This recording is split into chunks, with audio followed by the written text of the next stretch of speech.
আসসালামু আলাইকুম। এটা কিন্তু ঝুড়ি কলে মাছ ধরার সিস্টেম। এটা হলো আগেকার যুগের লোকেরা যেভাবে ঝুড়ি কলে মাছ ধরতো সেটা কিন্তু এখনো বর্তমানে আবার দেখা গেছে। এখন অনেক জায়গা আছে না,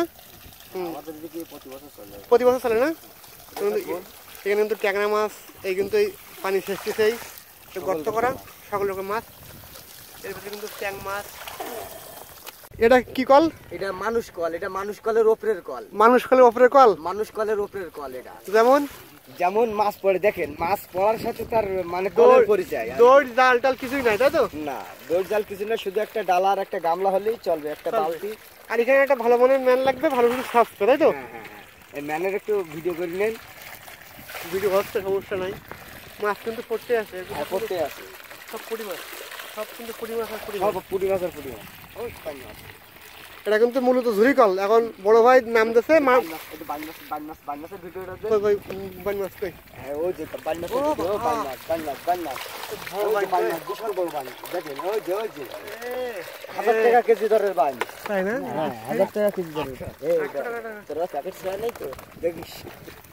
এখানে কিন্তু প্রত্যেক পাত্রে মাছ ভাগ করে রাখা আছে। চ্যাং মাছ, পুঁটি মাছ, পুঁটি মাছ, বড় মাছ, বাটা মাছ, সব রকম মাছ, সব ধরনের মাছ সব রকম পাত্রে আছে। সব রকম পাত্র আছে।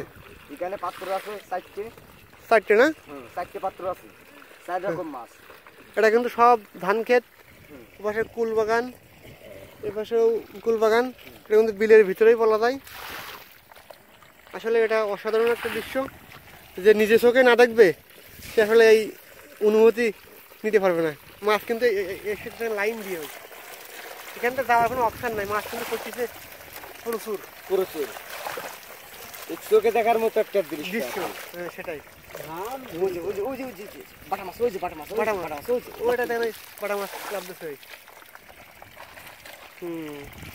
মাছ ধরতে এসে দেখা মতো, মাছ ধরতে মাছ ধরতে এসে দেখা মতো। আপনি মনে করেন যে আমি ধরতে আইছি, ধরা বাদে মাছ দেখতেই ভালো লাগতেছে। এটাই তো দেখতেছি, এখানে অসাধারণ একটা দৃশ্য মনে হয়। মানে বর্তমানে এখন যে নকাটি যে মিনি কক্সবাজার, এই যে দৃশ্য, এই দৃশ্য কাছে অন্য কোনো দৃশ্য মনে হবে না। তাদের মাছ প্রাকৃতিক ভাবে এই ধরা যাচ্ছে। মানুষ কলের ওপরে কল, মানুষ কলের ওপরে কল, যার বলে ঝুড়ি কল, যার বলে ঝুড়ি কল। যার বলে ঝুড়ি কল। পানি আসে না।